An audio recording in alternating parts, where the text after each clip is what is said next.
hacia una teología de lo femenino, reflexiones desde la teología del cuerpo en Juan Pablo II, por Carmen Álvarez Alonso.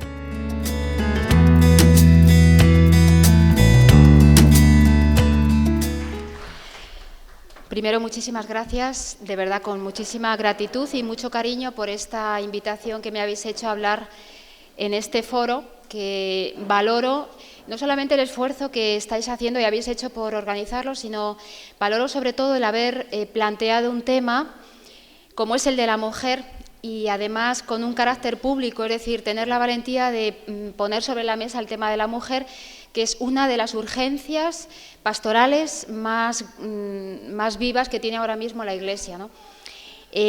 Valoro también este foro porque sabéis, creo que el próximo mes de agosto, el 15 de agosto, se celebran los 25 años de la publicación de la Mulieris Dignitatem. Por tanto, creo que la puntería de la celebración de este acontecimiento es más que clara, ¿no? Agradezco también el tema que se me ha propuesto, porque acompaña un poco mi trayectoria vital, de investigación, de estudio, y un poco también mi vocación personal, porque a medida que se va uno metiendo en estos temas, pues se va dando cuenta de lo urgente que es profundizar, al menos en lo que a mí me toca, en el aspecto teológico del tema que estamos aquí discutiendo. Es ahora mismo un reto muy grande que tiene la Iglesia planteado responder a la pregunta que formula o que hay detrás del lema de este foro, Mujer, sé lo que eres. Y la pregunta es, ¿qué es la mujer? ¿Qué es ser mujer? ¿Cuál es el significado teológico de la feminidad? Es decir, ¿qué significa en el plan de Dios el hecho de ser mujer? ¿Por qué Dios crea a un ser humano que es varón y mujer y lo crea en un cuerpo que es masculino y femenino? Esa es la pregunta que mueve un poco, creo, el lema del foro y todas las ideas que voy a intentar exponer a continuación un poco deprisa, lo confieso. Soy consciente de que os voy a meter una sobredosis y de que a estas alturas de la tarde ya estamos un poco cansados, pero el tema es bellísimo y sí que me gustaría que os llevarais, además de un batiburrillo de ideas, una panorámica bella de la cantidad de temas que se plantean cuando se pone uno a reflexionar sobre la mujer y además reflexionar sobre la mujer desde la perspectiva de la teología del cuerpo, que es un tema aún hoy muy desconocido, muy novedoso y creo que urgente porque es la respuesta doctrinal que tenemos en la mano para dialogar y hacer frente a la cultura de género que nos ha invadido de forma tan agresiva. Voy a empezar la primera parte de la charla muy breve, situándonos un poquito en contexto, algunos antecedentes y una breve cronología para situar las catequesis sobre la teología del cuerpo. Simplemente aludo, deprisa, porque no hay tiempo de entrar en tema. En primer lugar, la famosa encíclica La Humane Vitae, publicada por Pablo VI en el año 68, que es el pistoletazo de salida para todo el debate actual sobre el tema de la mujer. Se vincula, también se remonta a esta encíclica, que tiene mucho más trasfondo del que yo voy a comentar aquí, pero simplemente la menciono porque es el punto de partida, el punto de arranque para entender las catequesis de la teología del cuerpo de Juan Pablo II. Pablo VI publica La Humane Vitae en julio del 68, fijaros, en plena revolución sexual del 68 y en plena expansión del feminismo radical. Realmente Pablo VI ahí se jugó el tipo. Fue la última encíclica que escribió, a partir de La Humane Vitae no escribió más, y supuso tal conmoción en la Iglesia, dentro y fuera, que, bueno, además de marcar un inicio de un vivo debate dentro de la Iglesia, marcó también un poco la decadencia, el declive más bien de su pontificado, porque, bueno, pues la crisis que desencadenó La Humane Vitae le afectó muchísimo en la salud, etcétera. Después de Pablo VI menciono simplemente, porque no da tiempo a entrar en más, que Juan Pablo II, después de la celebración del Concilio Vaticano II, Juan Pablo II es elegido Papa en el año 78, el 16 de octubre de 1978. Para que nos situemos un poquito, antes, en 1975, se había celebrado ya la primera conferencia internacional sobre la mujer en México. Mientras que 2 años más tarde de ser elegido Papa Juan Pablo II, en el año 80, iba a celebrarse, se estaba preparando y gestando, la segunda Conferencia Internacional de la Mujer en Copenhague. Sigo adelante y nos situamos en el sínodo sobre la familia que Juan Pablo II convocó y se celebró en otoño del año 80.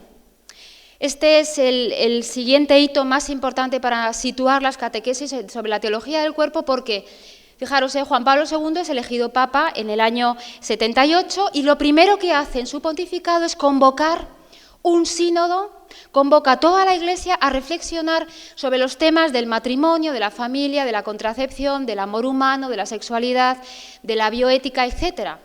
Lo primero que hace es convocar un sínodo. Esto ya nos da idea de la importancia que en Juan Pablo II tuvo el tema de la pastoral familiar y de la revisión, una renovación de la visión de la sexualidad, del matrimonio, del amor humano en clave de fe. Lo llevaba en el corazón, fue realmente, ahora después de conocer su pontificado, fue una de las preocupaciones más urgentes que él llevaba dentro, ¿no?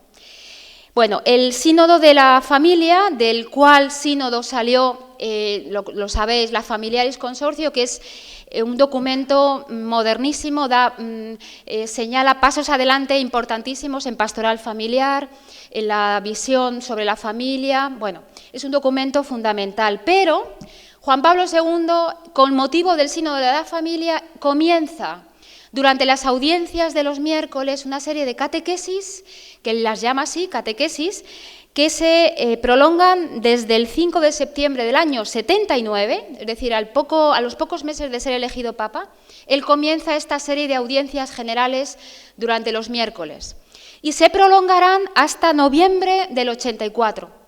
Fueron interrumpidas por el famoso atentado del año 81 y una vez que él se recuperó, las catequesis continuaron adelante. Todos los miércoles, pim pam, él continuaba hablando del Génesis, de Adán y Eva, de la sexualidad, de Efesios 5, del Cantar de los Cantares.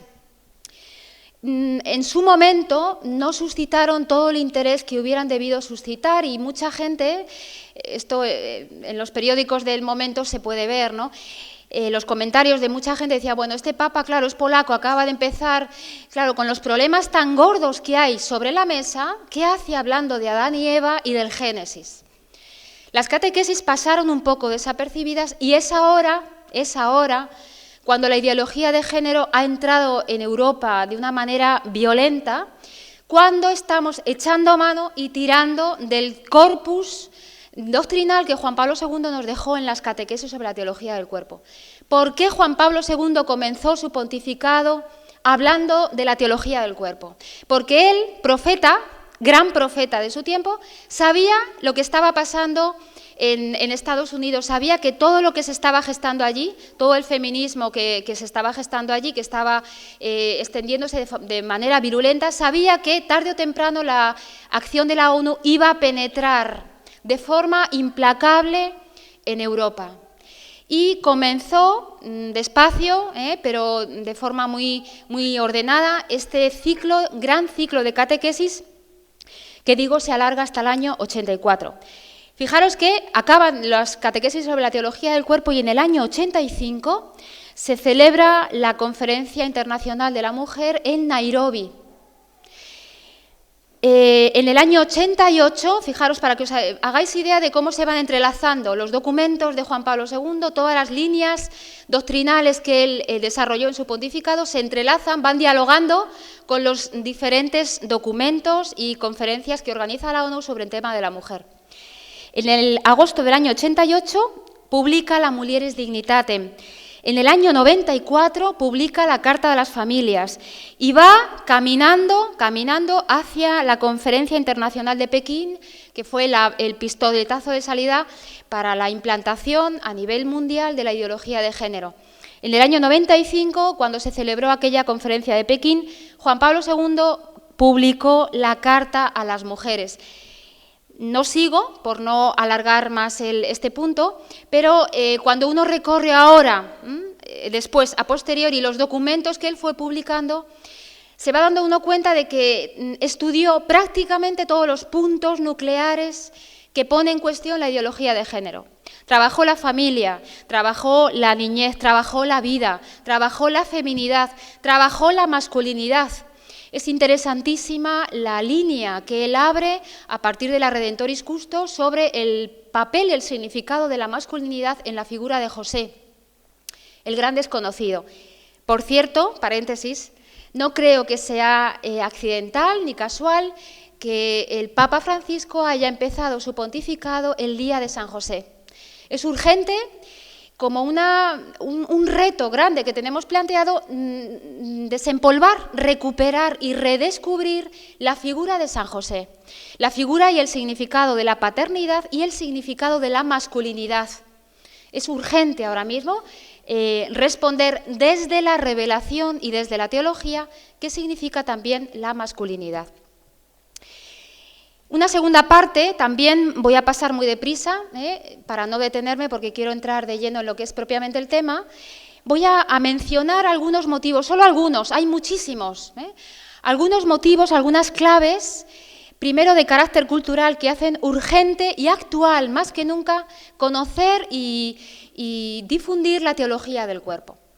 En primer lugar, esta labor de la ONU, que también y tan gráficamente nos explicaban esta mañana, esa reformulación de los derechos fundamentales del hombre que lleva adelante la ONU y que tiene como consecuencia más clara la implantación de la ideología de género en todo el planeta, ¿no? Esta reformulación de los derechos fundamentales del hombre repercute en una reformulación de los derechos fundamentales de la mujer. Una simple consecuencia que anoto del feminismo radical, del cual nos hablaban esta mañana, pasamos en primer lugar a la masculinización de lo femenino. De la masculinización de lo femenino estamos también pasando a la feminización del varón. Hoy en día, incluso desde ámbitos educativos, se está denunciando la feminización de la sociedad. Y se está denunciando ya en los medios de comunicación las taras que esta feminización de la sociedad tiene, por ejemplo, en el ámbito educativo. Los niños que están en clase, los adolescentes, están dominados por ese patrón femenino, la centralidad de la chica, de lo femenino en la clase, y no son educados en el sentido y en el valor de su masculinidad.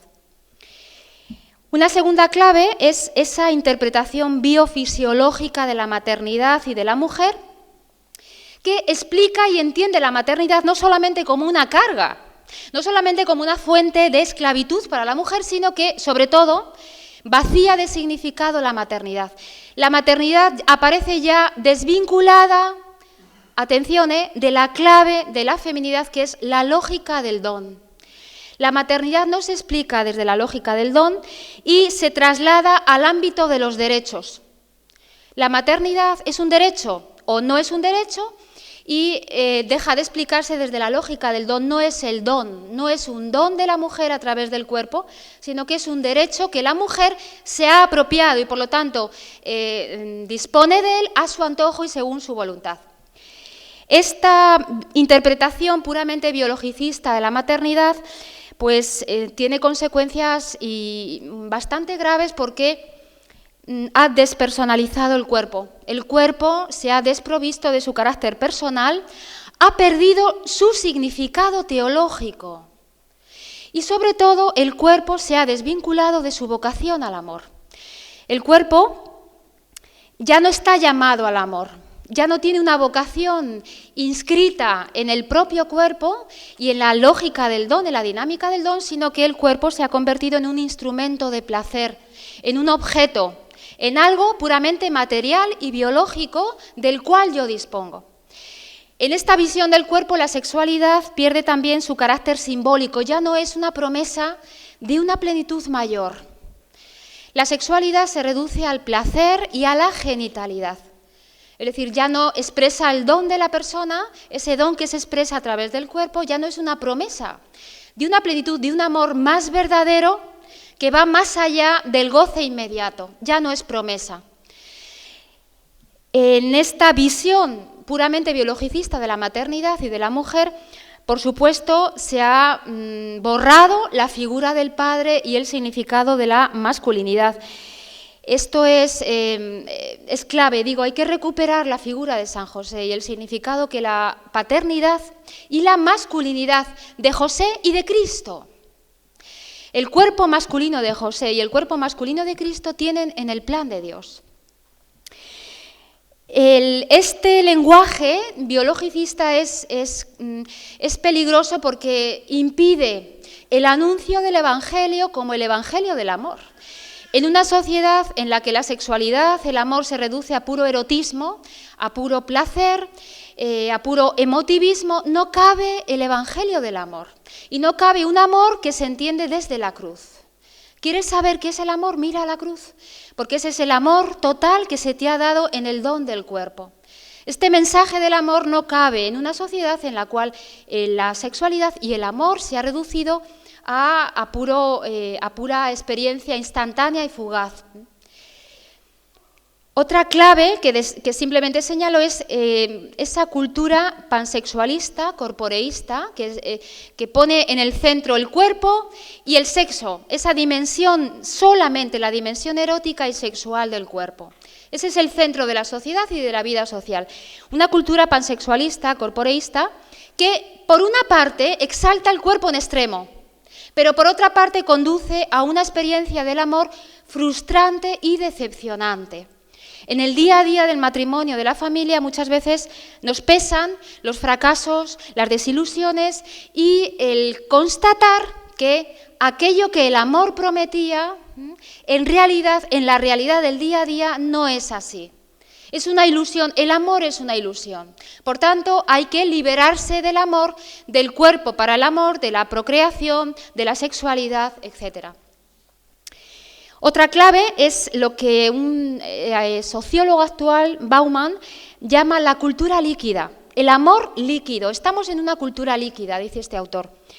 Una cultura líquida que entroniza lo efímero, lo fugaz, lo que pasa, lo que es cambiante, lo que no genera vínculos ni compromisos sólidos.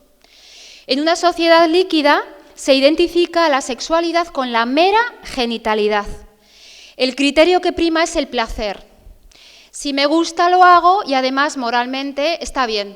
Si no me gusta, no lo hago y por lo tanto moralmente seguramente sea malo. Es decir, el criterio del hedonismo y además el criterio del emotivismo. Yo practico y hago el amor y practico el sexo porque me siento bien. Porque me siento bien y me hace sentirme bien conmigo misma y el emotivismo, es decir, el amor gira en torno a lo que el otro despierta en mí, el sentimiento, la emoción que despierta en mí, pero la emoción no genera vínculos permanentes y no es fuente de una entrega y una donación total. En esta mentalidad líquida, el amor, en la persona se cierra a la comprensión del verdadero amor. Dificulta entender el verdadero amor en la clave del don. Una última clave que simplemente enuncio es que en esta mentalidad la sexualidad se convierte en un objeto de consumo, regido por la ley de la oferta y la demanda, por los fines lucrativos. Fijaros que vivimos en una sociedad que nos invade continuamente con mensajes de contenido y forma erótica y sexual. Hay que crear una demanda masiva de sexo para producir un consumo masivo de sexo, porque esto mueve una millonada. También lo veíamos esta mañana, ¿no? Claro, hay grandes intereses económicos en torno a la prostitución, a la pornografía, al aborto, a la anticoncepción. Claro, esta máquina de producir dinero en torno al sexo está fundamentada en un error antropológico gravísimo y es un reduccionismo muy peligroso. La persona ya no es la persona, es su cuerpo. Y de su cuerpo me interesa solo el aspecto meramente erótico.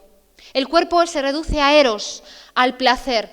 Por tanto, cuando esa persona pierde su cuerpo se deteriora por vejez, por salud, por lo que sea, ya no me sirve, porque ya no me produce dinero.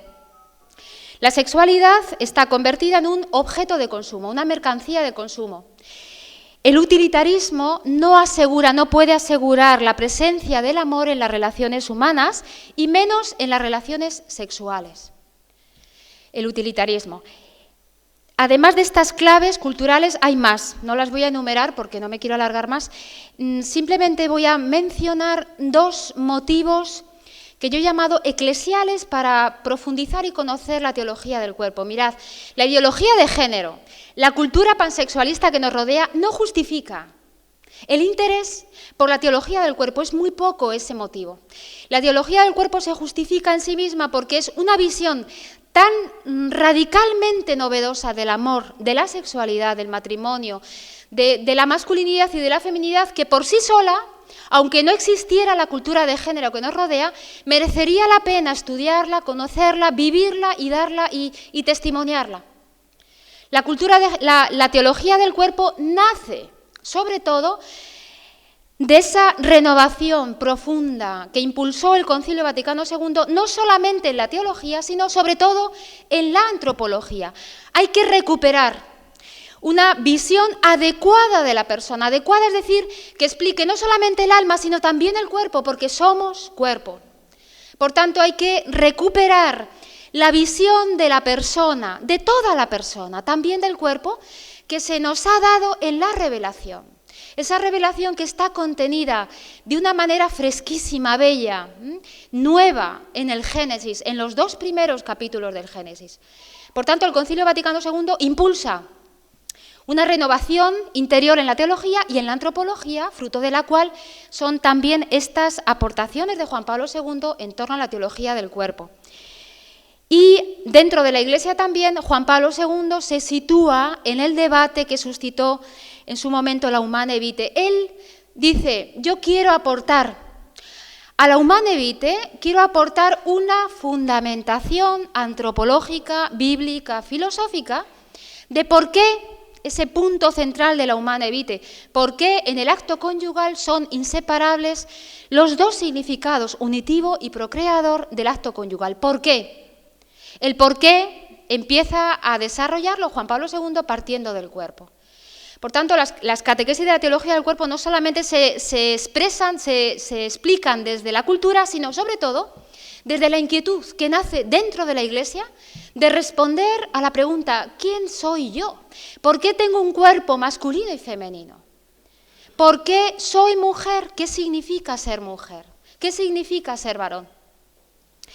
Pues esto es lo que me propongo desarrollar ahora más en profundidad. Voy a desarrollar 5 ideas, solo 5 ideas, las he seleccionado un poco por ir a lo más esencial. Hay muchísimas más líneas que hay que profundizar. Soy consciente de que estoy planteando un tema muy novedoso y es fundamentar teológicamente el significado y la visión de la feminidad.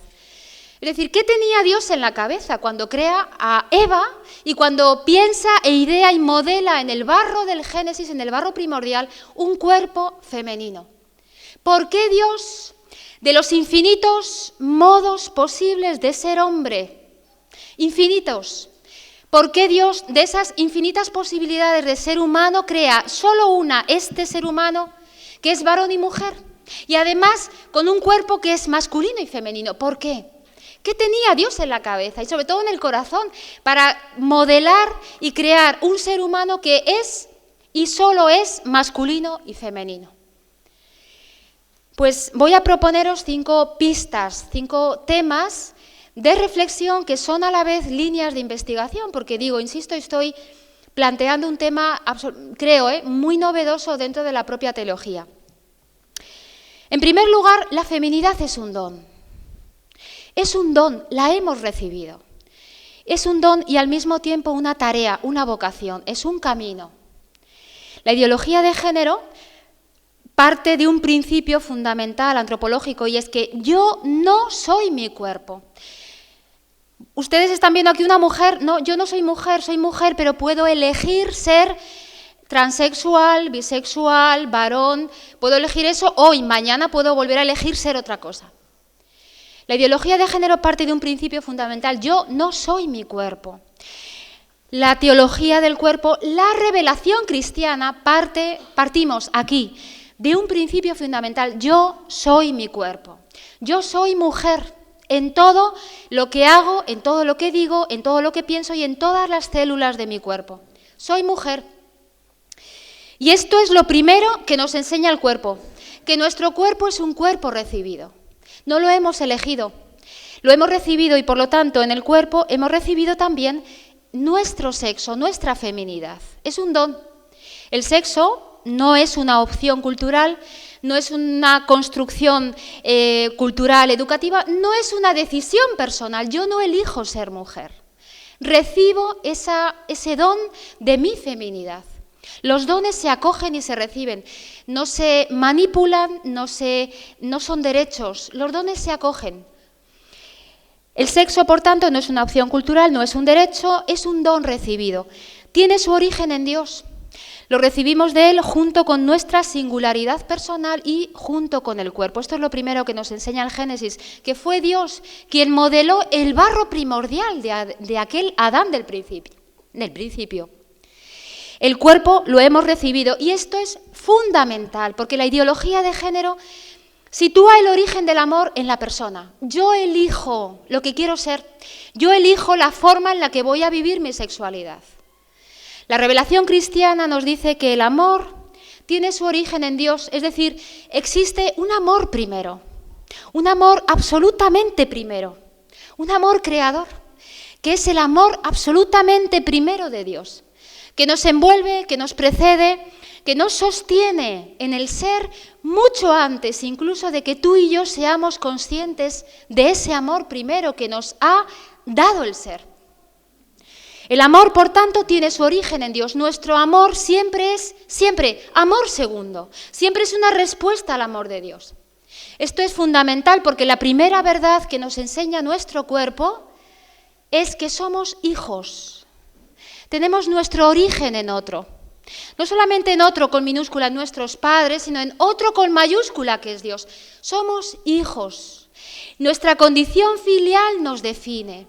Fijaos que podemos llegar a ser padres, llegamos a ser madres, abuelos, pero no llegamos a ser hijos, somos hijos. Nunca dejamos de ser hijos. Nuestros padres pueden decir, vosotras madres podéis decir, voy a tener un hijo. Pero nunca podéis decir, voy a tener este hijo. Esa singularidad personal solo procede de Dios. Y en esa singularidad personal que nos define, que me hace único en todo el cosmos, en esa singularidad está mi ser femenino.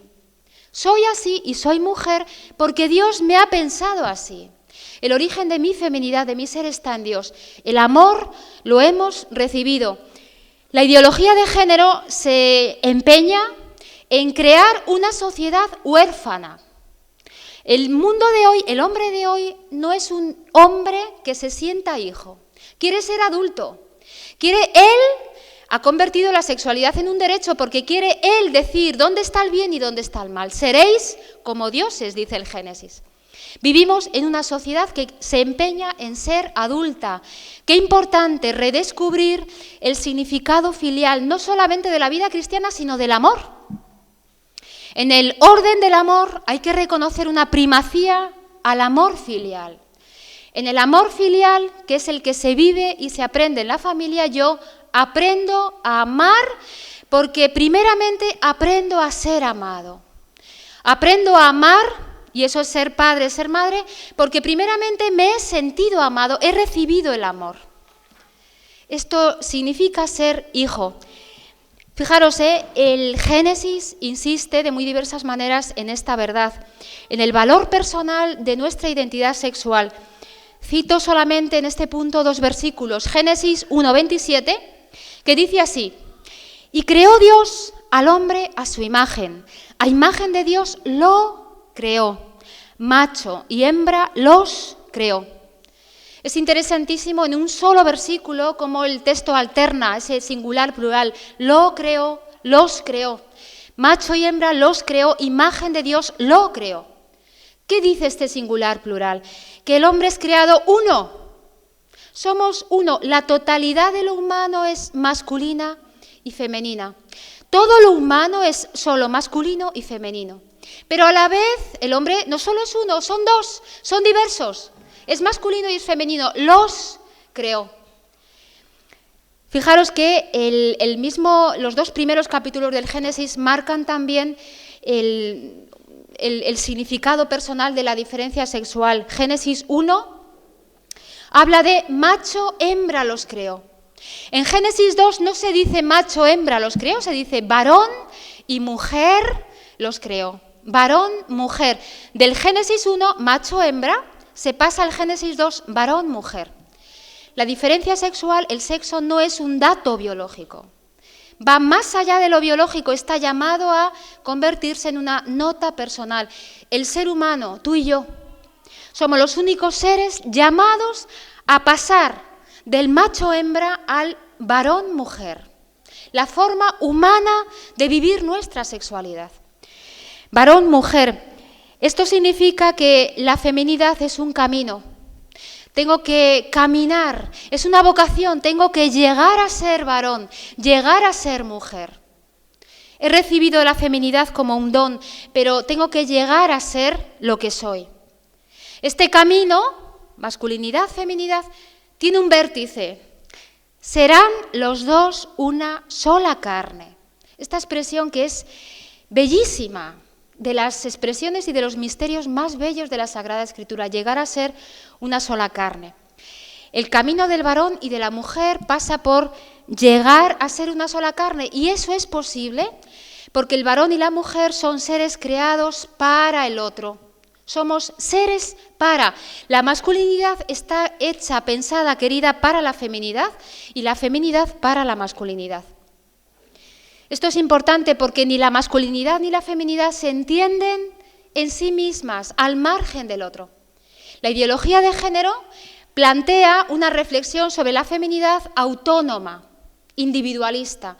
Yo, para explicarme a mí misma, no necesito de lo masculino, porque la feminidad no es una relación, sino que es un derecho, algo que yo tengo y por lo tanto yo le doy el significado que yo le quiero dar.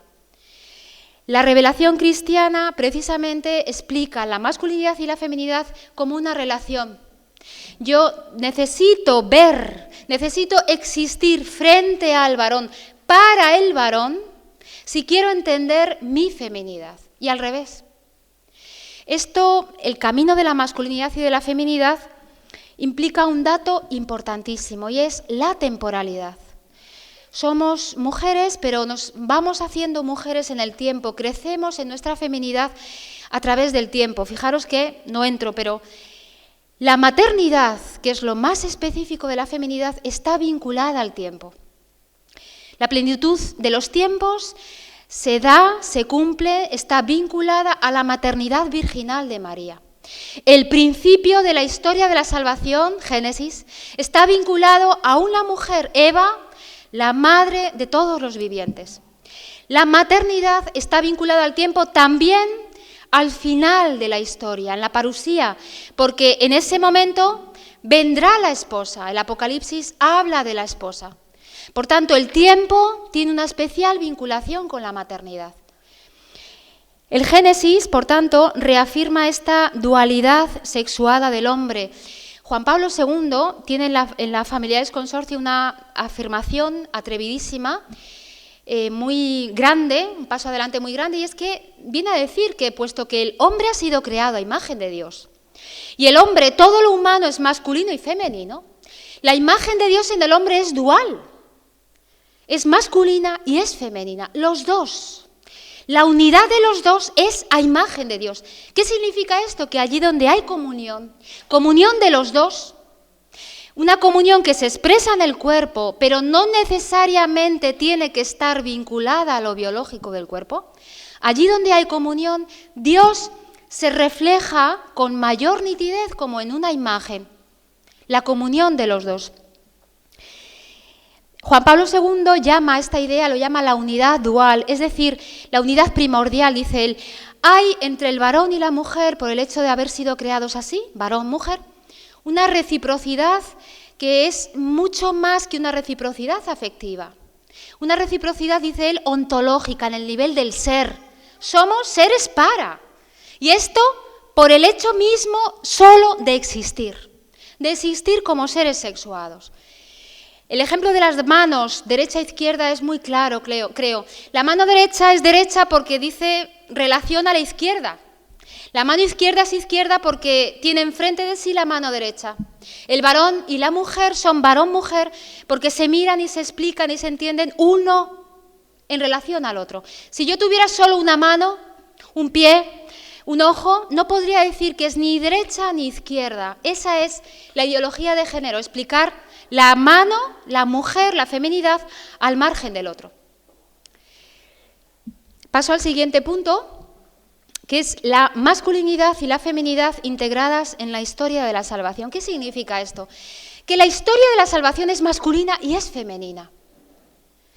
Génesis 2:18, de nuevo volvemos a fundamentarnos en el Génesis. Génesis 2:18 dice, no es bueno que el hombre esté solo.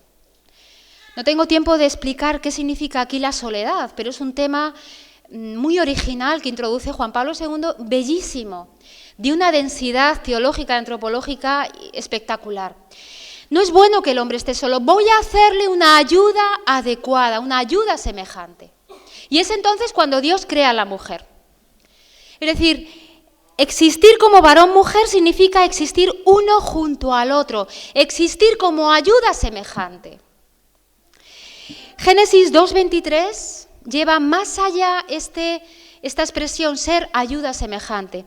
Génesis 2:23 son las primeras palabras del ser humano en la Sagrada Escritura. Fijaros, la primera vez que habla el ser humano en la Sagrada Escritura son palabras de asombro ante la belleza del otro, de Eva. Y exclama, Adán, fruto de ese asombro, esta sí que es carne de mi carne y hueso de mis huesos. Esta será llamada Isha, en hebreo, porque del Ish ha sido tomada, literalmente, esta será llamada varona, suena fatal en español, esta será llamada varona porque del varón ha sido tomada.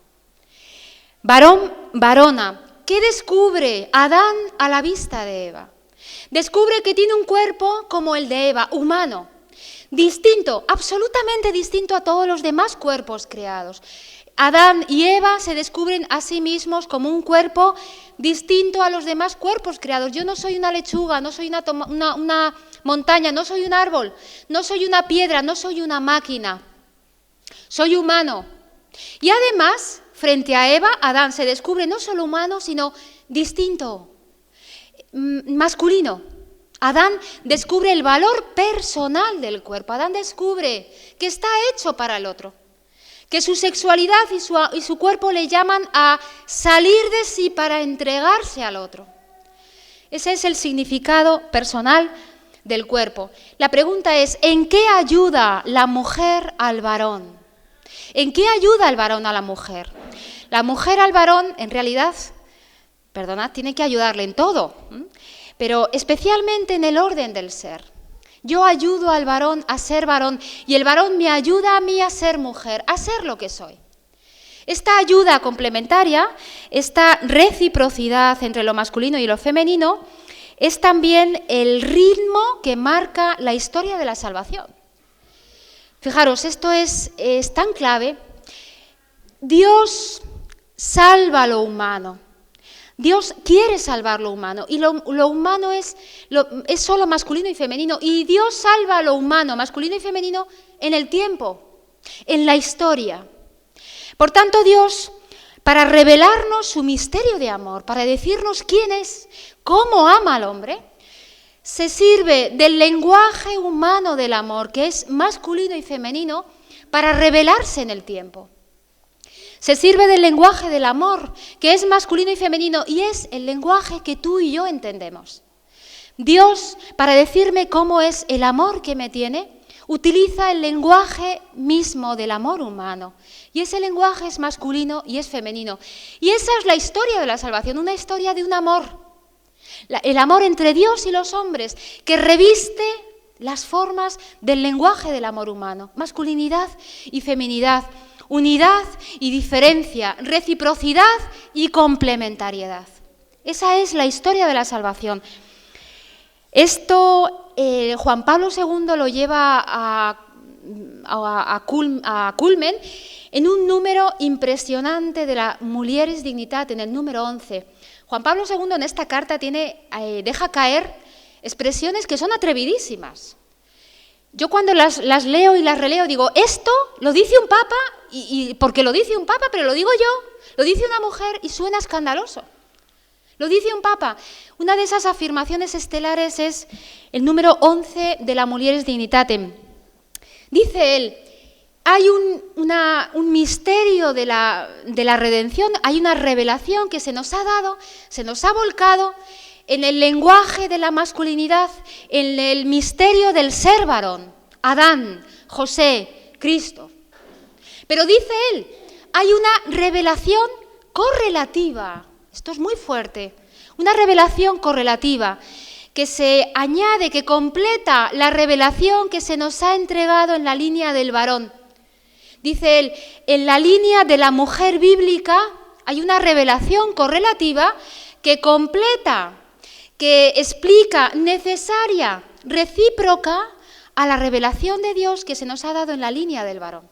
Como si hubiera cosas del misterio de Dios que solo Dios nos podía decir en la feminidad de la mujer. Cosas del misterio de Dios que solo podían ser dichas en el misterio de la maternidad virginal de María, en María por el hecho de ser mujer. ¿Cuáles son esos aspectos? Una idea solo, ya he desarrollado una idea y no del todo porque no puedo entrar, ¿no? ¿Qué aspectos del misterio de Dios se nos revelan solo en la feminidad de María? En primer lugar, una nueva forma de ser una sola carne, realizada en esa maternidad virginal, una sola carne entre el esposo que es Cristo y la esposa que es la carne humana. Hay una nueva manera de ser una sola carne que se expresa en el cuerpo, pero que no está vinculada, dependiendo expresamente de lo biológico del cuerpo. Una forma nueva de ser una sola carne que va más allá del acto conyugal. En segundo lugar, una nueva manera de vivir la complementariedad y la diferencia. Pensad una cosa, en la maternidad virginal de María se da la mayor unión y a la vez la mayor diferencia entre Dios y el hombre. La mayor unión y la mayor diferencia. En tercer lugar, un nuevo modo de dar y entregar el cuerpo.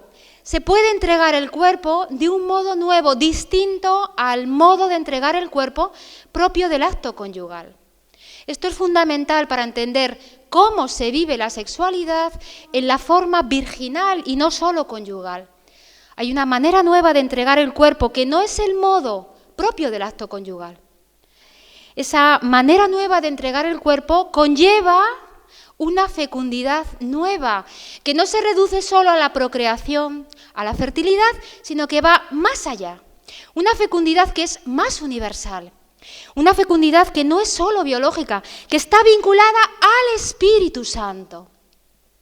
Una fecundidad que es más similar, más próxima a la fecundidad propia de Dios. Todo esto se nos revela en ese misterio de la maternidad virginal de María, en el cual vemos de una manera muy transparente cómo es el eterno engendrar de Dios en la Trinidad. Una generación, una fecundidad que es virginal, que está vinculada al Espíritu Santo y que es divina, como la maternidad y la fecundidad de María. Esto solo lo conocemos por María y porque es mujer, madre, virgen y esposa. Esto nos da idea ya de hasta qué punto la carne sexuada del hombre está implicada en la salvación. No entro aquí, pero simplemente os invito a que releáis dos pasajes de la Escritura del Antiguo Testamento, Jueces 19-20 y el segundo libro de Samuel, capítulo 3, versículos 7 y 8. Dos mujeres, aparecen aquí dos mujeres, las dos concubinas. De la primera mujer, una concubina de Belén, no conocemos ni el nombre. De ella sabemos solo que pasó toda la noche toda la noche fue víctima de ultrajes, fue violada, fue maltratada y pasó toda la noche sufriendo en silencio la injusticia de los demás. Esa concubina de Belén, de la cual no sabemos el nombre, simplemente sabemos que fue carne de un sufrimiento injusto. Esa mujer en el Antiguo Testamento, de la cual no sabemos más, solo que personificó como el siervo de Yahvé, personificó en su carne el sufrimiento de los débiles, de los indefensos, el sufrimiento injusto. Esa mujer estaba llevando adelante la historia de la salvación. En ella, como en el siervo de Yahvé, se anticipaba ya el misterio del sufrimiento en la carne y en el cuerpo de Cristo. Un tercer punto que me gustaría desarrollar es lo femenino esponsal como clave de interpretación de todo lo humano. Esta es una idea que lanza Juan Pablo II también en la Mulieris Dignitatem. Es decir, la feminidad es la clave para entender al hombre, a todo el misterio del hombre, toda la humanidad. De nuevo os cito Génesis 2. Fijaros el hecho de ese detalle bellísimo que siempre pasa desapercibido. Dios crea a la mujer, luego voy a hablar de esto. Dios crea a la mujer y la conduce ante Adán. Dios conduciendo a la mujer de la mano ante Adán. Este detalle recuerda los rituales matrimoniales antiguos, en los cuales rituales había un momento fundamental bellísimo. Y era el momento de la conducción de la esposa hacia la casa del esposo. Los amigos del novio, los amigos de la esposa acompañaban con danzas, bailes, acompañaban a la novia a la puerta del esposo. Dios aparece aquí como el amigo de la esposa, el amigo de la humanidad, el amigo de la mujer. Conduce a la mujer ante el varón. A ese gesto de Dios responde la exclamación de Adán: esta es carne de mi carne, hueso de mis huesos. Este momento del Génesis recuerda también el momento en el que en los rituales antiguos, matrimoniales antiguos, también se formalizaba el matrimonio con una declaración formal. La exclamación de Adán aquí es leída también en clave matrimonial, es como si formalmente la intimidad conyugal entre los dos diera inicio. La vocación conyugal de los dos ya está constituida, ¿no? Es el momento en el cual se descubre el significado conyugal del cuerpo. Este modelo esponsal, Adán y Eva, que se descubren a sí mismos como esposos, como cónyuges, se convertirá en el modelo para interpretar el amor de Dios hacia el hombre a lo largo de todo el Antiguo Testamento. Para llegar hasta Efesios 5, San Pablo, en todo el Antiguo Testamento Dios se muestra, se revela, habla al hombre como el esposo.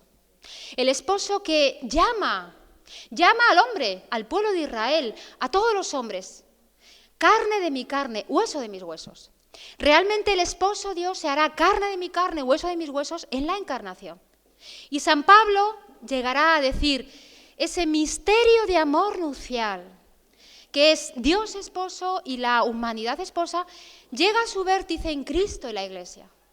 Ese misterio de la una sola carne, que son Cristo y la Iglesia. Pues bien, el Papa está diciendo que este modelo del amor conyugal, esponsal, que se nos revela en el Génesis, se convierte en una clave de lectura de toda la historia de la salvación, porque Dios entró en la historia como el esposo. Cristo se ha encarnado, el Verbo se ha encarnado, ha entrado en la historia del hombre como el esposo. Y ha entrado como el esposo entra en la esposa, en la intimidad de la esposa y en el cuerpo de la esposa. Por eso dice Juan Pablo II, lo femenino esponsal. Lo que es la esponsalidad femenina es la clave para entender cuál es la vocación de la humanidad, de todos los hombres, ser esposa, es decir, darse y acoger dentro de sí el don del esposo Cristo. Esta es la vocación esponsal a la cual todos los hombres son llamados. Juan Pablo II tiene otros 2 números que son para enmarcar en un marco de oro, de la Mulieris Dignitatem, que son el número 25 y el número 22, donde resume y fundamenta este valor simbólico de la feminidad. Él dice, lo femenino, la esposa se convierte, por tanto, en clave que me ayuda a releer toda la historia de la salvación, la fe, el Evangelio, la encarnación en clave esponsal. La clave para entender todo lo humano es la esposa, la feminidad de la esposa. Y dice él en la Mulieris Dignitatem 22, la hermenéutica del hombre, si yo quiero entender y saber qué es el hombre, ese entender el misterio del hombre pasa, dice él, por una referencia a lo femenino.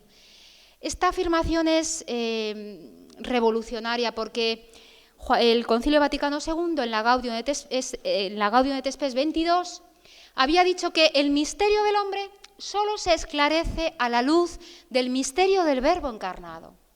Juan Pablo II está diciendo, y además, el misterio del hombre se esclarece a la luz de la mujer y de la feminidad.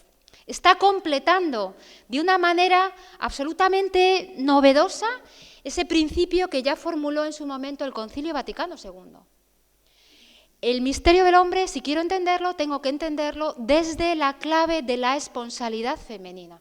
Esa llamada a ser esposa, que es la vocación de todos los hombres, no todos los bautizados, no, todos los hombres, porque todos los hombres han sido creados en una condición esponsal y con una vocación esponsal, que después se vivirá en la forma conyugal o en la forma virginal, pero la nupcialidad forma parte de nuestro ser persona. Paso a un cuarto punto, que es el significado de la feminidad asociado especialmente al orden de la alianza y sobre todo a la Eucaristía. Este punto es bellísimo y también es fruto no solamente de la teología del cuerpo, sino de las reflexiones que Juan Pablo II deja caer en la Mulieris Dignitatem. Juan Pablo II no le dio tiempo a desarrollar todo lo que dejó lanzado, arrojó en los documentos muchísimas bombas de racimo, que una vez que uno entra por ahí dice, te da vértigo, porque esto te lleva. Bueno, Génesis 2, vuelvo otra vez a Génesis 2. Fijaros, Génesis 2 habla de la creación del varón, de la plasmación del varón. Es la figura del Dios que modela el barro primordial, ese alfarero que da forma con sus propias manos al barro del hombre primordial. De la mujer, no dice Génesis 2, Dios creó a la mujer, no. Génesis 2 dice, Dios construyó a la mujer. Y lo dice intencionadamente, y en ese verbo hebreo, baná, construir edificios materiales. Se construye el templo, se construye la tienda del encuentro, se construye la estirpe, la casa de David, la casa de Jacob. Son edificios humanos que Dios construye. Pues Génesis 2 habla de la construcción de la mujer a partir de la costilla de Eva, construida como casa, como hogar de lo humano, hogar del hombre. Este es el sentido de la maternidad. La casa, el hogar natural en el cual viene y comienza a existir no solamente el ser humano, sino el amor. El hogar natural y propio del amor es el seno de la mujer, la maternidad. La alianza de Dios con los hombres, esa alianza que recorrerá todo el Antiguo Testamento, culminará en la Encarnación, que se celebra en la Eucaristía. Esa alianza aparece vinculada en el Génesis al cuerpo, al don nupcial y a la gracia.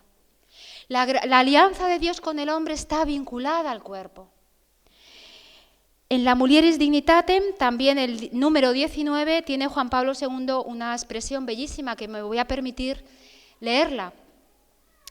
Dice él, cada vez, todas las veces que la maternidad de la mujer se repite en la historia humana sobre la tierra, está siempre en relación con la alianza que Dios ha establecido en el género humano mediante la maternidad de la Madre de Dios. Allí donde se renueva el misterio de la maternidad, allí donde una mujer da a luz una vida nueva al mundo, allí está Dios, en cierto modo, renovando su alianza. Esa maternidad es signo de una alianza, de una maternidad que nace de Dios. Esto es lo que dice Juan Pablo II, es decir, hay una profunda relación simbólica entre la maternidad y la alianza, esa alianza que se celebra en la Eucaristía. Mirad, a mí me estremece y me emociono cada vez que lo explico y lo digo, me estremece pensar que Cristo, cuando inventó, ideó, soñó el sacramento culmen, fuente y culmen de toda la vida de la Iglesia, dice el Concilio Vaticano II. Cuando Cristo soñaba la Eucaristía en los largos años de la vida de Nazaret, lo soñó y lo gestó mirando a su madre y mirando la maternidad virginal de María. El sacramento de la Eucaristía, la estructura sacramental más íntima de este sacramento, discurre sobre un cuerpo que se da y una sangre que se da para comunicar una vida nueva al mundo. Y eso es la maternidad. Un cuerpo que se da y una sangre que se dan para dar una vida nueva al mundo. Y estremece pensar que en lo más profundo, en la entraña del centro sacramental de la Iglesia, que es la Eucaristía, esté el dinamismo propio de la maternidad. Mucho de femenino había ya en la institución de la Eucaristía. Cristo, ¿de quién aprendió a entregar el cuerpo? ¿De quién aprendió a entregar la sangre? ¿De quién aprendió a partir el pan? Lo aprendió, fijaros, no solo de las Veracá, las Pascuas del Antiguo Testamento, no, aprendió y soñó y gestó, inventó la Eucaristía a la luz del misterio del amor humano que él veía cada día en María y en José. Cristo aprendió de su madre a entregar el cuerpo y a entregar su sangre. ¿Para qué? Para dar una vida nueva al mundo. Esa es la Eucaristía y esa es la maternidad. Por tanto, en la mujer, todo lo biológico es femenino. En la mujer, todo lo biológico es eucarístico. En la mujer, todo lo biológico es sacramental. Y en un sacramento que discurre en lo más íntimo de su estructura sobre el dinamismo de la maternidad, era necesario que el ministro de la Eucaristía fuera un varón. Porque el don del esposo, de Cristo, esposo, se representa sacramentalmente en el cuerpo masculino del varón. El cuerpo masculino del ministro del varón, de la Eucaristía, expresa sacramentalmente cómo se entrega el esposo, saliendo de sí y entrando en la esposa. Esa es la masculinidad, así se entrega el varón y así se entrega Cristo en la Eucaristía, saliendo de sí y entrando en la esposa que es la Iglesia. Por tanto, las palabras centrales de la Eucaristía, esto es mi cuerpo, que se entrega por vosotros, son falsas cuando se ponen en boca de una mujer, porque la mujer no se entrega saliendo de sí y entrando en el otro, sino que se entrega acogiendo en sí el don del varón. Solo un cuerpo masculino, solo el varón, representa sacramentalmente a Cristo, es decir, el don de Cristo, el don esponsal de Cristo. La mujer representa en la Eucaristía el don de la esposa. Y fruto de esa una sola carne que se celebra sobre el altar en cada Eucaristía es esa vida nueva al mundo que se da a todos los hombres de manera universal, la vida de Dios.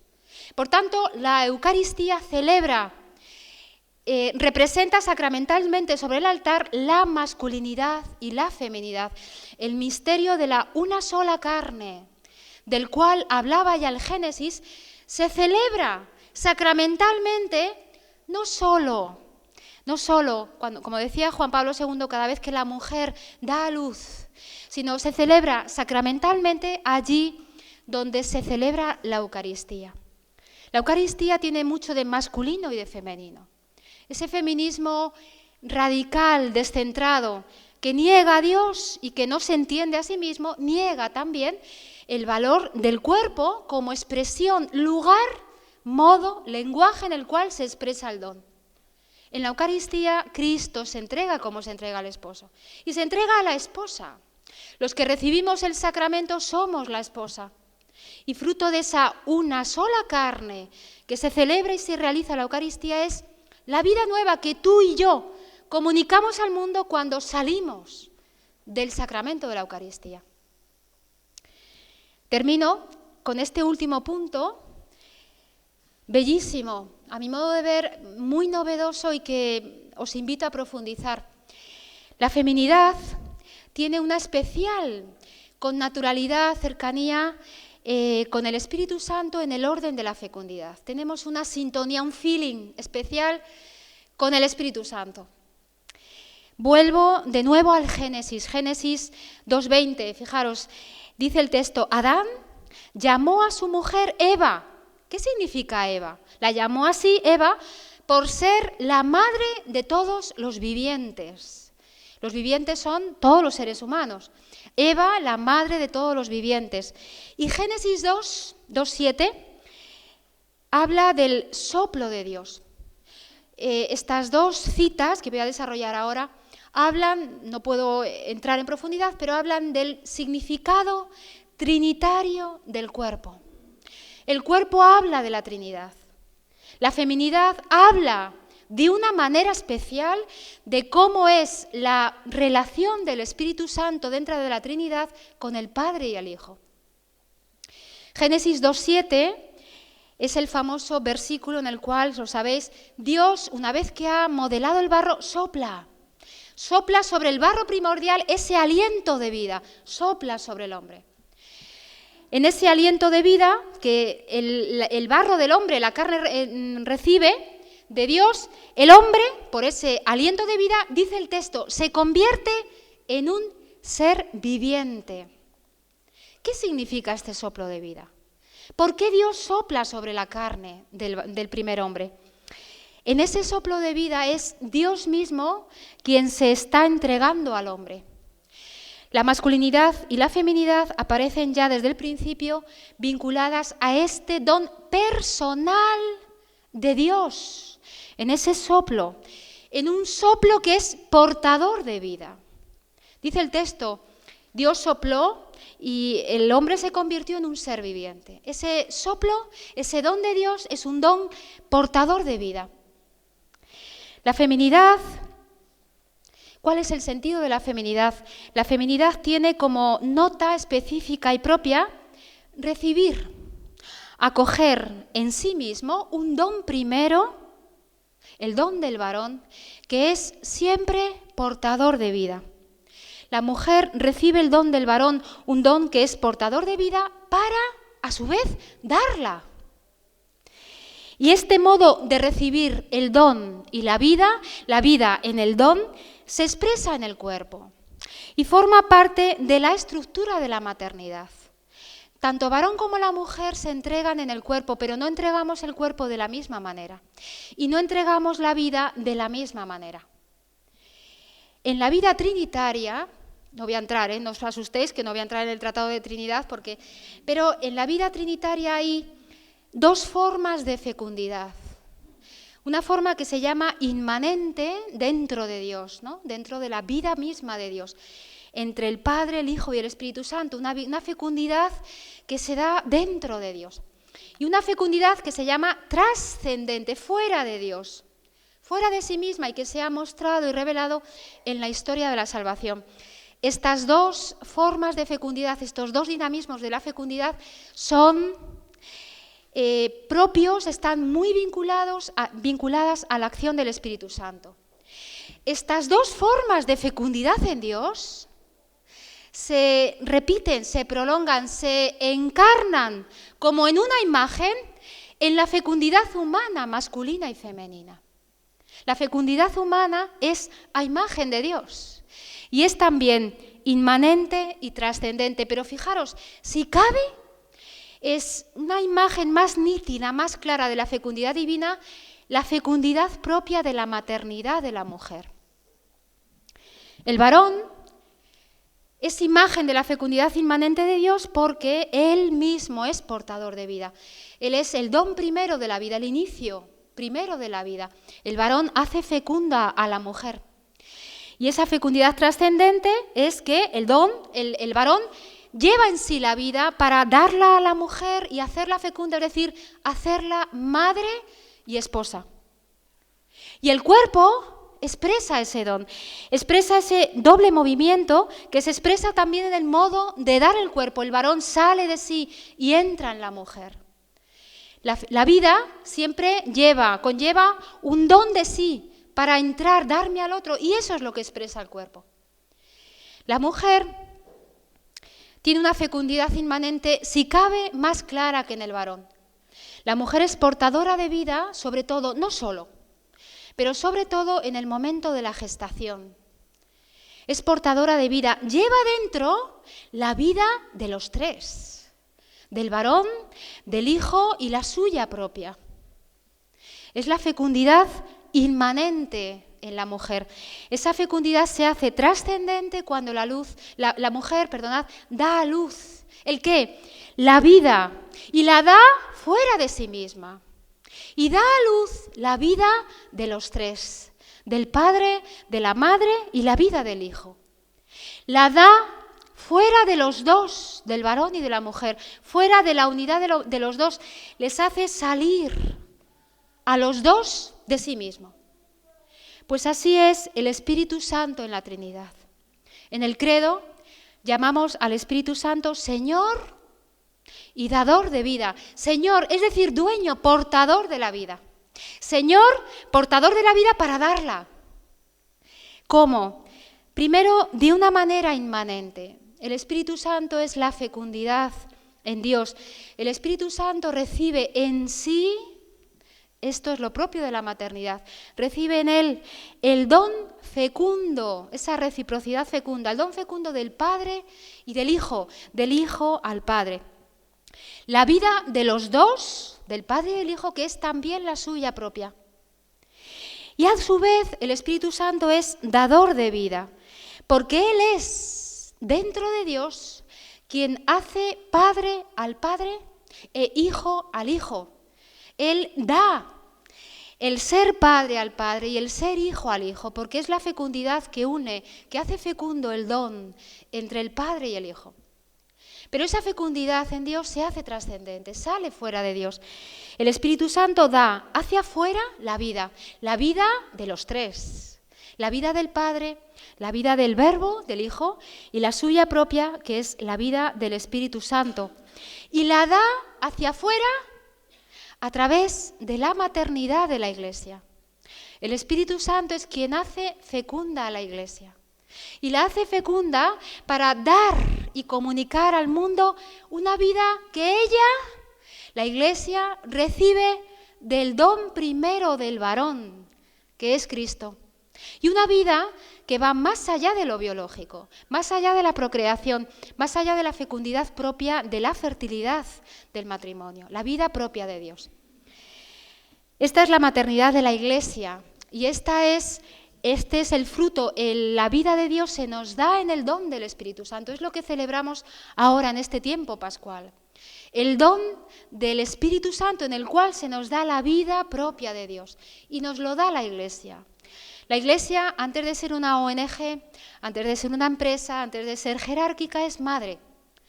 Lo jerárquico de la Iglesia se entiende en lo mariano de la Iglesia. No me voy a detener más y me vais a permitir que acabe con una cita de Clemente Alejandrino, un santo padre, que creo, a mi modo de ver, creo que recoge muy bien todo lo que he intentado transmitir a través de estas ideas. Cómo lo femenino está unido al misterio de Dios de una manera estructural, podríamos decir. Dice así el texto: y entonces contemplarás el seno del Padre, a quien solo el Hijo unigénito de Dios declaró, testimonió, reveló. Lo propio de Dios es amor, y por amor se nos hizo mujer. Lo inefable de Él es Padre. Lo compasivo hacia nosotros se hizo madre. El Padre, amándonos, se hizo hembra. Indicio grande, señal grande de esto es aquel a quien engendró de sí mismo. Y el fruto engendrado de amor es amor. Muchísimas gracias por vuestra atención.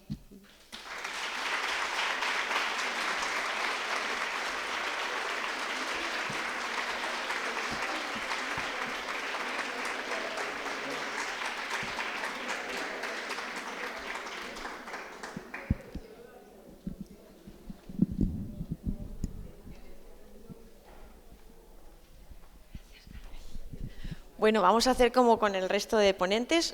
Vamos a pasar el micro al que quiera. Por ahí ya veo una mano alzada, una espontánea. No, voy a ver el inalámbrico.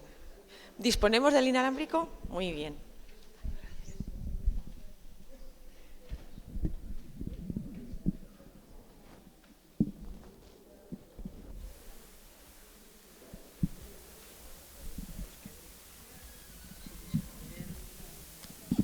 Bueno, yo soy consciente de que os he metido un pelotazo teológico en poco tiempo, y de que hay muchas cosas que he pasado muy rápidamente. Como hay luego tiempo de hablar, de conversar, si algún punto no ha quedado claro, pues siempre hay tiempo.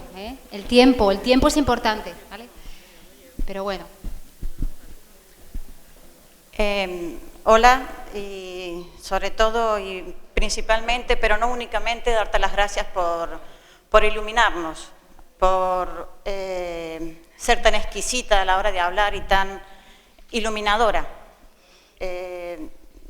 Por supuesto, es muy superior poder entender, o es muy limitado poder entender todo lo que nos has dicho, pero sí despierta no sé, una riqueza, algo muy bonito en el cual seguir descubriendo y seguir leyendo, ¿no? Yo, una humilde pregunta que me quedó allí en el tema primero, cuando hablas de la dualidad en el hombre y la mujer a nivel ontológico, entonces me quedó así un poquito, me gusta la palabra dualidad y bueno, si es posible, en un lenguaje muy... De patata, así bueno, claro. Sí. Sí, ese término, no sé, a nivel hombre, mujer, dualidad, si podrías... Sí, simplemente es insistir en un principio que se ha repetido aquí ya varias veces, es decir, lo humano, la totalidad de lo humano. No digo la totalidad del reino animal, no digo la totalidad del reino vegetal, sino lo humano. El ser humano, la humanidad, no es solo varón, no es solo lo masculino y no es solo lo femenino. Son los dos. Es decir, la totalidad del humano es la unidad de los dos. Lo humano solo es masculino y solo es femenino, no es neutro. Dios podía haber creado un ser humano que fuera masculino, femenino, neutro. No.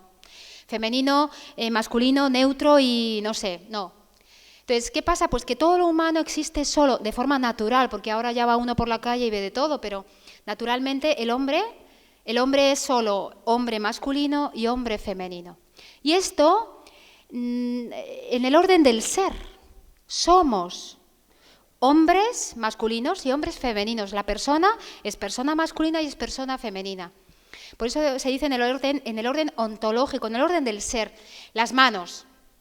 Esta mano vosotros la veis como izquierda, pero es izquierda en relación ¿a quién? A la derecha. Entonces, el varón, lo masculino, se entiende, se explica, existe porque existe junto a él y frente a él lo femenino. Entonces, somos, desde el momento de la creación, somos seres para. La sexualidad, el amor, no se explica como una burbuja. Yo, para ser mujer, en mi camino de mujer, necesito de la masculinidad. Y esto en la conyugalidad o en la virginidad consagrada. Porque en la virginidad consagrada se renuncia al ejercicio genital de la sexualidad, pero no se renuncia a la diferencia sexual. Es importante, yo no dejo de ser mujer, incluso cuando resucite, yo seguiré siendo mujer. Esta mujer que he sido aquí y ahora. Por tanto, la diferencia sexual no solamente no se anula en la virginidad, sino que se integra, esa es la unión entre Cristo y la Iglesia, se integra en una forma de vivir la diferencia sexual superior, más grande, más universal, que es la diferencia sexual de Cristo, varón, la masculinidad de Cristo y la feminidad de la Iglesia. Por tanto, el Génesis, lo que dice el Génesis, hemos sido creados varón y mujer, punto, no hay más. Y somos eso. Y ser varón significa ser para, y ser mujer significa ser para lo masculino. Y ese ser para, yo lo expreso en el cuerpo. La anatomía, la morfología propia de la mujer está diciendo que es un ser para. en el orden de lo biológico. Somos así. Y esto es lo que la ideología de género niega. No soy lo que soy. Claro, niega eso porque antes se ha cargado a Dios. Dios no existe, Dios ha muerto. Nosotros partimos de la revelación. Yo he recibido lo que soy, mi feminidad, de Dios. Que me ha querido así, que quiso que el ser humano fuera así, no de otra manera, masculino y femenino. Porque si no, si el ser humano no hubiera sido así, la historia de la salvación, la encarnación, la salvación, la redención, la Iglesia, la Eucaristía, no podría existir. Más. Yo soy consciente de que he planeado un poco alto, pero he elegido intencionalmente planear alto.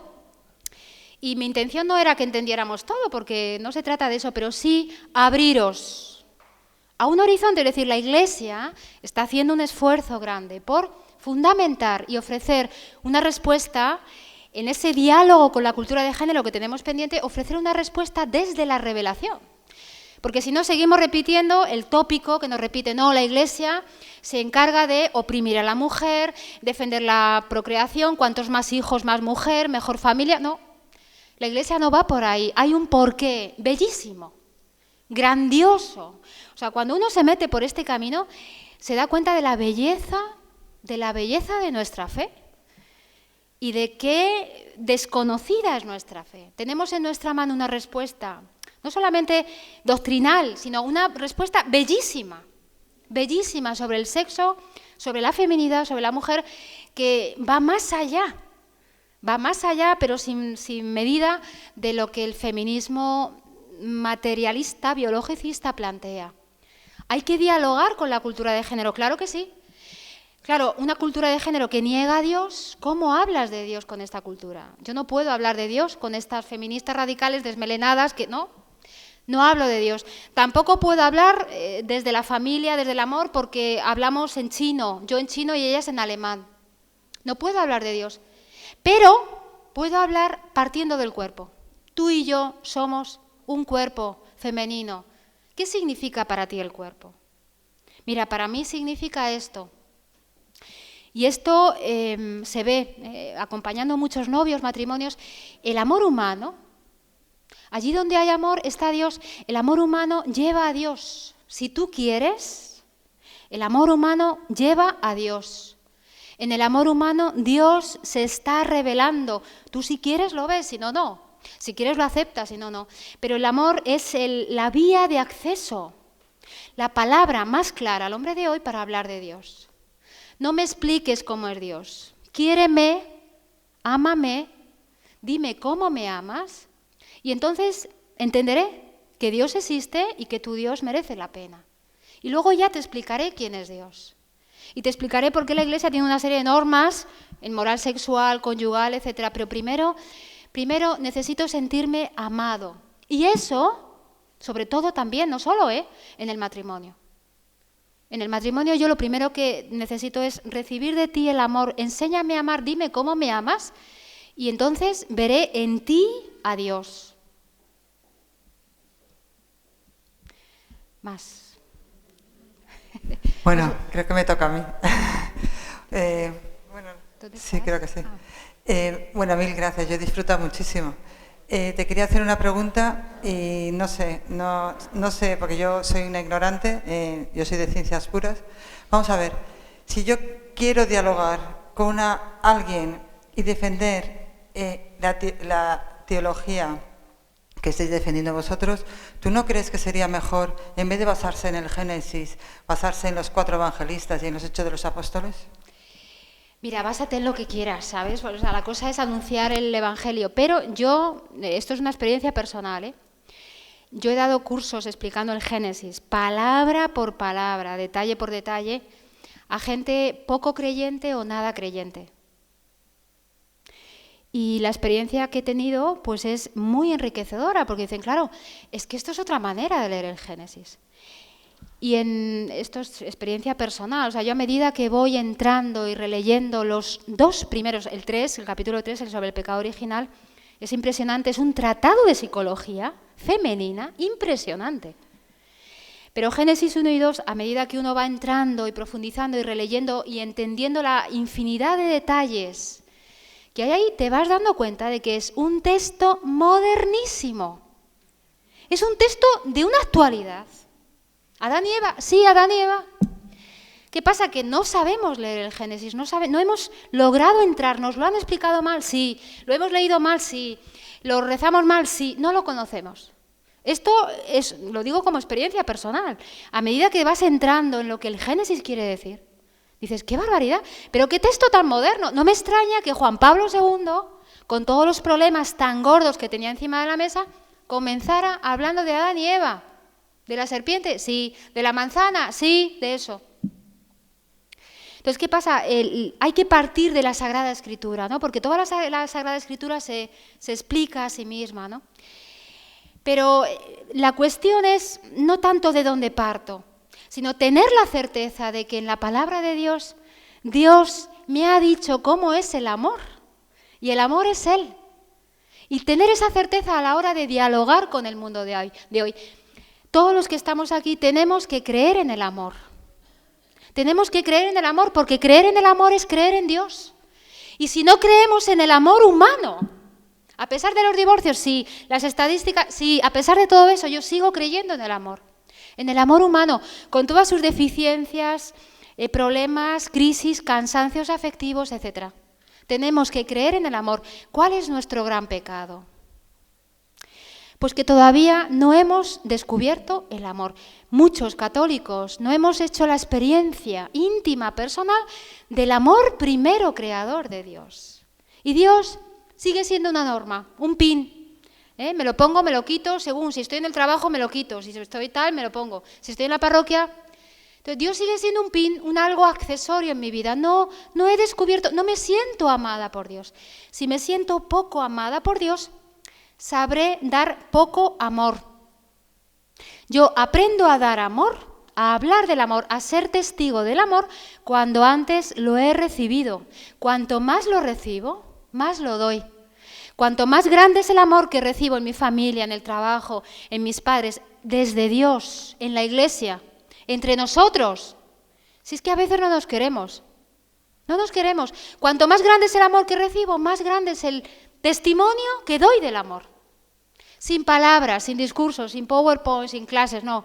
Yo te quiero y por eso te estoy aquí escuchando, hablando y no te pego una torta y te mando a... No, como te quiero, a mí me importas. Mi vida sin ti no se explica. Es que no soy bautizado. ¿Y? Pero tú eres un don de Dios para mí.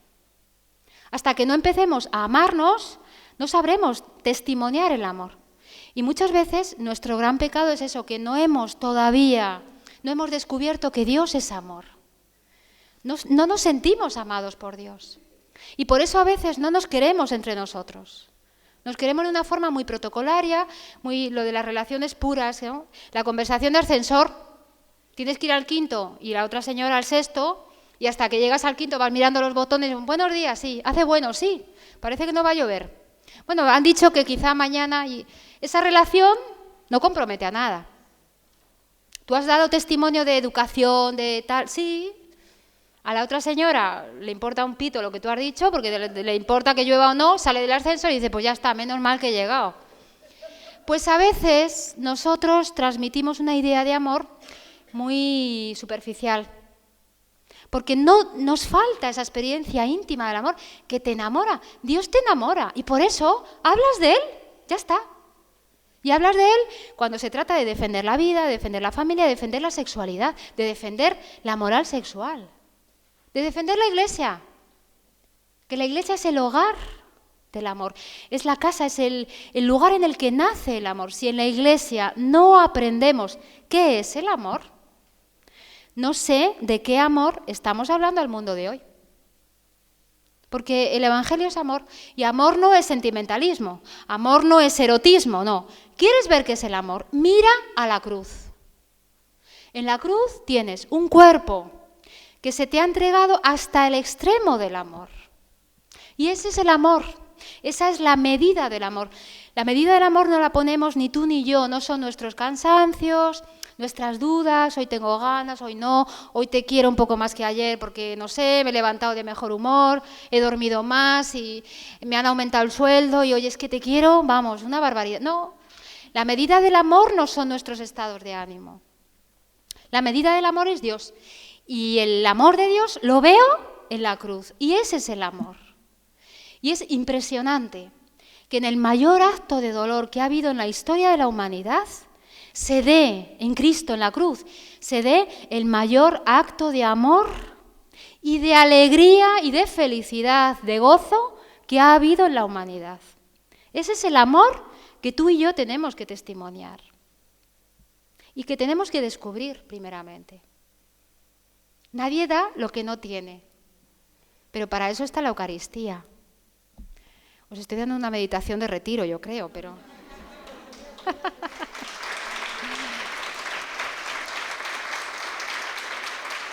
Gracias a vosotras, ¿eh? Os confieso que cuando yo releía la Mulieris Dignitas en algunos documentos del Papa y la Carta a las Mujeres, claro, ¿qué mujeres? Hay que poner rostro concreto a esas mujeres que están a pie de calle, pues todas las que estáis aquí, ¿no? Estamos aquí, cada uno en su ambiente, en su sitio.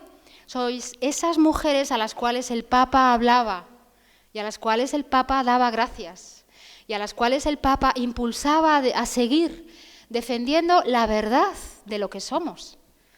Entonces, poner rostro concreto a estas mujeres a las cuales el Papa se dirige y ante las cuales se quita el sombrero, pues es una alegría, ¿no? ¿Estamos aquí? Pues claro que estamos aquí, porque queremos testimoniar el amor y creemos en el amor. Bueno, no sé si hay alguna pregunta más. No, Hola. Que va. Yo soy como la máquina de la Coca-Cola, aprietas el botón y estoy aquí hasta mañana. Sale una lata y otra, porque es un tema que es que a mí me apasiona, porque es que es tan bella nuestra fe. Para nada. Menos mal que se nota. No sé si hay alguna pregunta más o preferís respirar. Sí. Sí, por allí. Yo A ver. quería, también agradecerte la profundidad y con la verdad que nos has hablado. Este tema de la alianza en la Eucaristía y la relación esponsal en el Espíritu Santo me pareció bellísimo. Bien, te pregunto dos cosas. Una sobre, así como se tardó en descubrir a Juan Pablo II en la catequesis del cuerpo, varios años después, si hoy en la Iglesia, en la teología, hay muchos también desencuentros o baches sobre esta verdad, ¿no?, que nos has expuesto. Si crees que falta mucho o si crees que hay algunos ámbitos, espacios eclesiales donde falte aterrizar y empezar a vivir desde esta teología del cuerpo de Juan Pablo II. Y por otro lado, quedarme con este tema me parece muy relevante, muy importante, de la falta del ser masculino, de la sombra de San José que no existe en el hombre. ¿Cuáles serían las claves necesarias para que el hombre vuelva a ser varón, ¿sí?, y ayudando así a la mujer a ser mujer también, ¿no? Bueno, de la primera pregunta te diré, yo muchas veces me he preguntado ¿por qué Juan Pablo II no sacó una encíclica sobre la teología del cuerpo? ¿Por qué tuvo esa serie de catequesis, a veces un poco inconexas aparentemente? ¿Por qué 5 años para hablar de esto, ¿no? Realmente lo hemos visto después. Juan Pablo II fue un fuera de serie y fue un hombre profético también en esto. Yo creo, si él hubiera sacado una encíclica sobre la teología del cuerpo, se la hubieran pinchado igual que pasó con la Humanae Vitae. Los medios de comunicación la habrían hecho saltar por los aires porque todavía en estos años 78, 80 no estaba el ambiente eclesial preparado, no estaba suficientemente sereno dentro para releer con serenidad y profundidad todo lo que Juan Pablo II dijo en esas catequesis. Por tanto, yo creo que eligió voluntariamente, intencionadamente esa fórmula de las catequesis, audiencias de los miércoles, que acababa de empezar, nadie se fijaba en las catequesis, era una cosa que se había introducido hace poco, bueno, pasaron muy desapercibidas. Y gracias a eso hoy releemos las catequesis de la teología del cuerpo de otra manera. ¿Qué pasa? Pues que es verdad que todavía, primero, no se conocen bien, es difícil entrar en esta visión. Y una vez que uno vislumbra por dónde te puede llevar la teología del cuerpo, claro, muchos se retraen, no, porque puedo perder pues todo lo que yo he adquirido, ¿no? Esta mañana nos hablaban del clericalismo. Pues sí, hay mucho clericalismo. Yo tengo miedo a perder lo que soy si doy protagonismo a la mujer.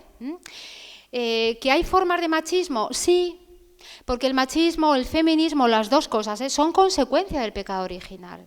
Son una desviación, una ceguera sobre la persona que introduce el pecado original. Por tanto, falta muchísimo camino por hacer dentro de la Iglesia. ¿Por qué? Porque esto requiere una conversión.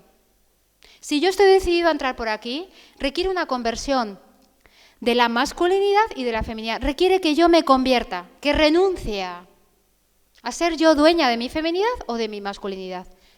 Entonces, es verdad que yo os confieso que hace 2 o 3 años, yo ahora no deshago la maleta. Hace 2 o 3 años la hacía de vez en cuando, pero veo que se está aumentando el interés por conocer la teología del cuerpo, porque se ve que es la única respuesta que tenemos a la ideología de género. Esto hace 3 o 4 años era, no es impensable, pero yo de 3 o 4 años a esta parte es cantidad de veces las que te dicen, oye, ven, explícanos, nos interesa ese tema, una conferencia aquí, allí.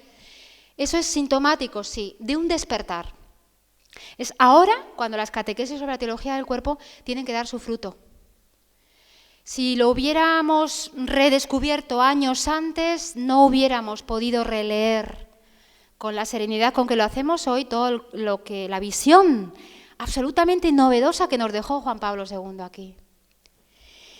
Bueno, sobre la figura de San José, yo le invito a usted a que profundice precisamente en lo que me ha preguntado, porque la figura de San José es muy desconocida. Fijaos que entró en el canon romano hace poco. Entonces, hay que redescubrir la figura de San José porque tenemos quizá un error. Creemos que el Adán del Génesis culmina en el nuevo Adán, que es Cristo. San Pablo utiliza ese paralelismo por otros motivos, pero la línea de la masculinidad va de Adán a José y de José a Cristo. Nos saltamos siempre a José.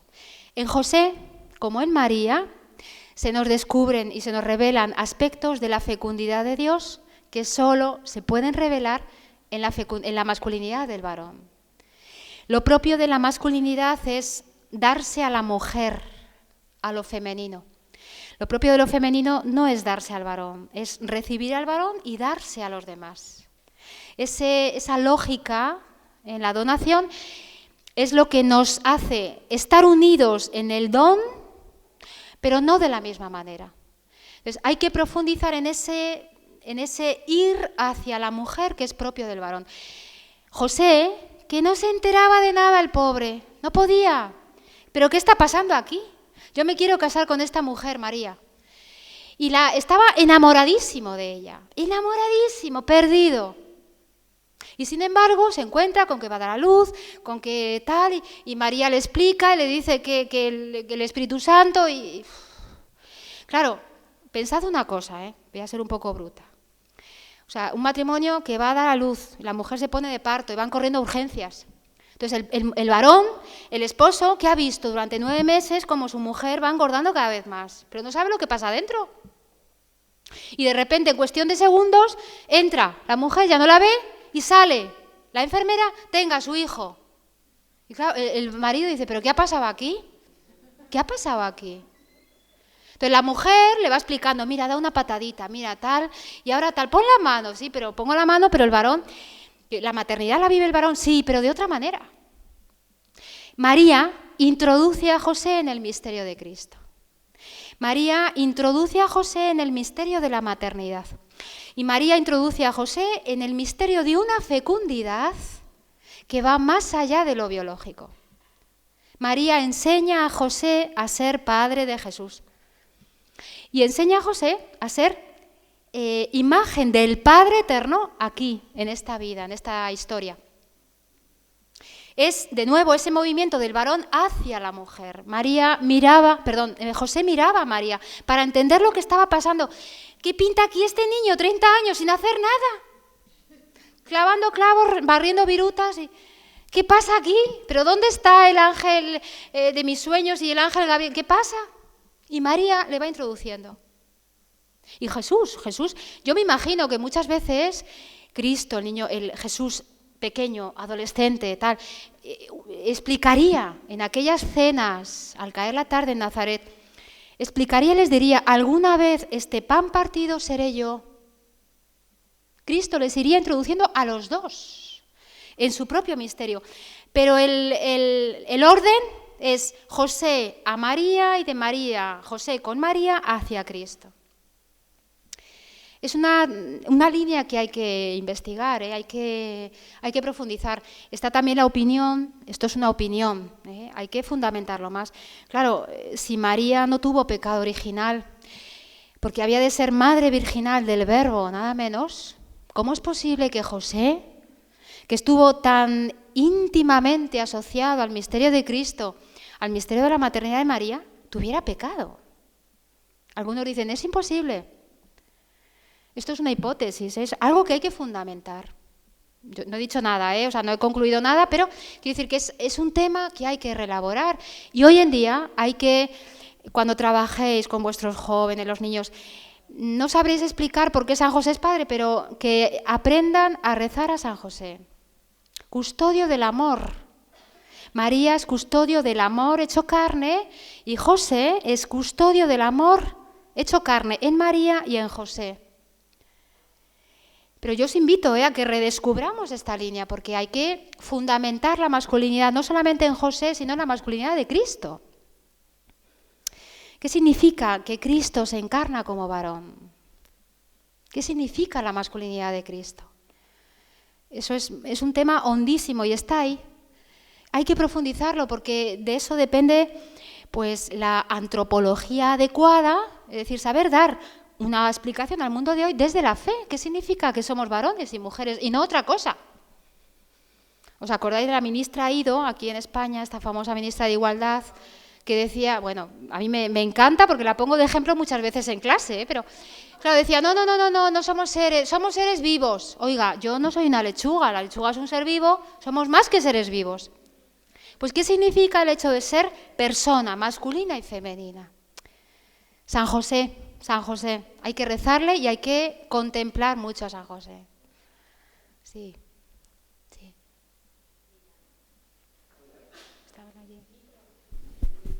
Hola. Mira, completando, ¿hay alguien más? No iba a terminar, iba a decir una cosa sobre San José. Sí. Bueno, aquí también teníamos intención de haber puesto alguna ponencia para rescatar al hombre bueno, porque como también se nos presenta como que si todos fueran malos, y precisamente creo, en mi humilde opinión, que San José también dijo sí al Señor. Porque, bueno, mi marido, que sabéis que es un bromista, siempre dice que es el más santo de los santos, porque creérselo del Espíritu Santo es el valor más grande, ¿no? Pero él dijo sí y estuvo ahí en la sombra, siempre apoyando esa familia de Nazaret, ¿no? Entonces, para próximos foros, sin duda abriremos ese campo para estudiar al hombre bueno, que sin duda lo hay, y la mayoría los tenemos en casa. Y otro tema, por si queréis más sugerencias, es importantísimo redescubrir y profundizar en lo que significa el amor filial. El amor filial, la dimensión filial del amor, de amistad, el amor conyugal, ¿qué significa ser hijo? Es fundamental ese tema porque todo lo que nosotros digamos del amor empieza ahí. ¿Qué significa ser hijo? La experiencia de ser hijo. Es fundamental, ¿eh? Para entender el amor hay que entender primero qué significa ser hijo, no solamente hijo de Dios, sino qué significa ser hijo, además de ser madre o padre, ¿no? Como veis, tarea hay muchísima, ¿eh? Así que ánimo a leer, a estudiar y todo eso. Sí, había una pregunta todavía por allí. Sí, Carmen. Sí. Gracias por estas reflexiones. Hoy he aprendido mucho y calculo que en la próxima Eucaristía ya no va a ser igual. No. Espero que Dios también me conceda la gracia esa de ver. Simplemente, estábamos conversando acá con el Padre Francisco, el Papa Francisco, el Santo Padre, ha iniciado su pontificado hablando de San José como custodio. Sí. Riquísimo todo lo que dijo. Claro que eso viene de su nacimiento espiritual, vocacional, en la Basílica de San José de Flores, que es el lugar, el barrio donde él ha nacido, se ha bautizado, se ha criado y donde, según cuenta, ha descubierto su vocación. Te vamos a encomendar con las Caterinas cuando vayamos, para que sigas profundizando sobre esto. Por favor, encomendadme de verdad, sí, porque yo creo que hay que dar testimonio y hay que abrir aquí una veta que es fundamental en la Iglesia, pero de verdad que os pido oraciones, claro que sí. Pues yo por lo menos, para que no me canse de poner al servicio de Dios pues todo lo que pueda dar, ¿no? A través, en este ámbito que es el que me toca a mí, que es la teología, que no es menos fácil que de dialogar con la ONU, no es menos fácil, ¿no? Pero que es fundamental abrir en la teología una brecha y además por la responsabilidad de ser mujer en la teología. Porque, bueno, lo primero que te preguntan, ¿y tú? ¿Por qué no eres cura? Pues mira, porque no. Entonces, os pido de verdad oraciones, ¿no? Para que el Señor me dé fuerza para seguir poniendo al servicio de Él, de la Iglesia y del amor que es Dios, pues lo que soy, mi feminidad y lo que tengo, ¿no? La preparación o las intuiciones que Dios te va a dar. Gracias, de verdad. Muy bien. No sé si hay alguna pregunta más o ya pedís el aire puro. Muy bien, pues ya está.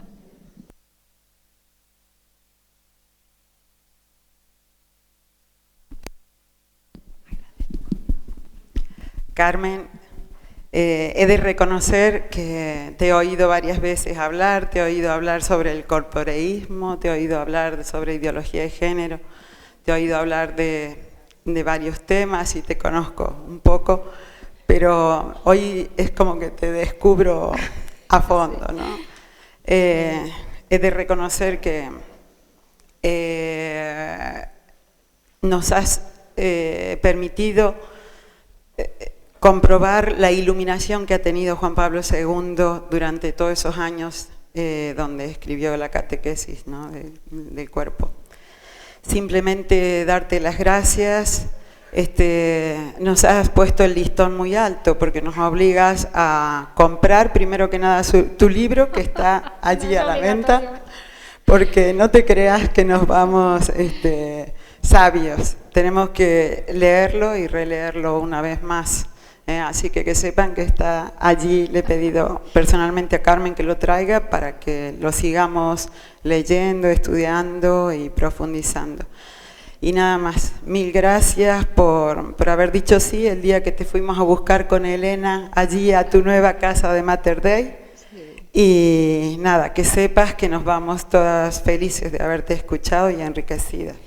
Pues gracias a ti, Susana, por el empeño de traerme y gracias porque yo también estoy aprendiendo y dando gracias por haberos conocido, porque la inquietud que lleváis dentro me parece que tenéis que alimentarla y puede hacer un gran bien a la Iglesia, es necesaria. O sea, que de verdad que os doy yo las gracias, o sea, de verdad, muchísimas gracias.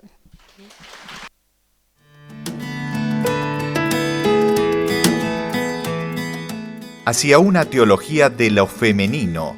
Reflexiones desde la teología del cuerpo en Juan Pablo II por Carmen Álvarez Alonso.